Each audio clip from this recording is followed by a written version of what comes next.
அம்மா மருமகளே, சொல்லுங்க மாமா. உனக்கு அவசரமா தேவைப்படுதுன்னு 5000 ரூபாய் கேட்ட. நானும் என்கிட்ட இல்லைன்னு என் நண்பன் கிட்ட கடனை வாங்கி உன்கிட்ட கொடுத்தேன். நீ உனக்கு வச்சுப்பேன்னு பார்த்தா உன் தோழிக்கு ஏமா கொடுத்த? இல்ல மாமா, அவ என்னோட ஃப்ரெண்டு. அவ கேட்டு இல்லைன்னு சொல்ல மனசு வரல. அதான் மாமா உங்ககிட்ட கேட்டேன். அம்மா நானும் உன்ன மாதிரிதாம்மா. சின்ன வயசுல யாரு பணம் கேட்டாலும் இல்லைன்னு சொல்லாம கொடுத்துடுவேன். கடைசியில போண்டியா போனதாம்மா மிச்சம். கடன் வாங்கிலாம் கொடுக்கூடாதுமா. இல்ல மாமா, அவனோட பெஸ்ட் ஃப்ரெண்டு அதான். அம்மா நான் சொல்றது சரியா தப்பான்னு நம்ம சப்ஸ்கிரைபர் கமெண்ட் பண்ணுவாங்க, நீ பாருமா.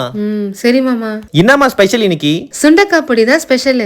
எவ்வளவோ பொடி செஞ்சிருப்போம், ஆனா சுண்டக்காய் வச்சு சுண்டக்காய் பொடி செஞ்சிருக்கீங்களா? அதுவும் பச்சை சுண்டைக்காயை வச்சு. சுண்டைக்காவே பிடிக்காதுன்னு சொல்றவங்களுக்கு இந்த பச்சை சுண்டைக்காய் வச்சு இந்த பொடி செஞ்சு கொடுங்க, அவ்வளவு டேஸ்டா இருக்கும். இது செய்யறதுக்கு ஒரு கடாயில ஒரு 2 ஸ்பூன் கிட்ட நல்லெண்ணெய் விட்டுட்டு ஒரு 1/2 கப் கிட்ட கருப்புளுந்து, 1/4 கப் கிட்ட கடலை பருப்பு, இதை நல்லா ரோஸ்ட் பண்ணிக்கலாம் கலர் மாற வரைக்கும். பருப்பு நல்லா வறுபட்டதும் தட்டுல கொட்டி நல்லா ஆற வச்சுங்க. இப்ப அதே கடாயில 1 ஸ்பூன் கிட்ட சீரகம், 1 ஸ்பூன் கிட்ட மிளகு, 3ல இருந்து 4 டேபிள் ஸ்பூன் தனியா, ஒரு 6ல இருந்து 7 பல்லு பூண்டு சேர்த்துக்கோங்க.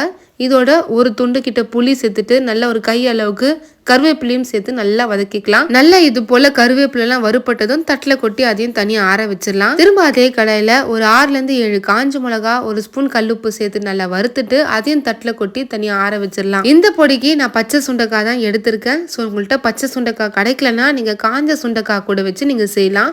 பச்சை சுண்டைக்காய் நல்லா கழுவிட்டு நல்லா தொடச்சிட்டு இடிச்சிட்டு 2 டேபிள் ஸ்பூன் நெய்ல இந்த இடிச்ச சுண்டைக்காயை வறுத்து எடுத்துக்கலாம். சுண்டைக்காய் நல்ல பச்சை கலர்ல இருந்து இது போல கலர் மாறி இருக்கும். இதையும் நம்ம ஆற வச்சிடலாம். இப்ப மிக்ஸி ஜார்ல ஃபர்ஸ்ட் மிளகாய் தனியா அரைச்சு எடுத்துக்கலாம். அப்புறம் வறுத்து வச்சிருந்த கடலை பருப்பு, உளுத்தம் பருப்பு அரைச்சு எடுத்துக்கலாம். கடைசியா சுண்டைக்காய், இதோட ஒரு 1/2 ஸ்பூன் கிட்ட பெருங்காயம், இது எல்லாத்தையுமே சேர்த்து நம்ம அரைச்சோம்னா சூப்பரான சுண்டைக்காய் பொடி ரெடிங்க. இது பச்சை சுண்டைக்காய்ன்றதுனால மேக்ஸிமம் ஒரு 15 டேஸ்க்கு நம்ம ஸ்டோர் பண்ணி சாப்பிடலாம். இதே காஞ்ச சுண்டைக்காயில செஞ்சோம்னா 1 மாசம் வரைக்கும் கூட வச்சு சாப்பிடலாம்.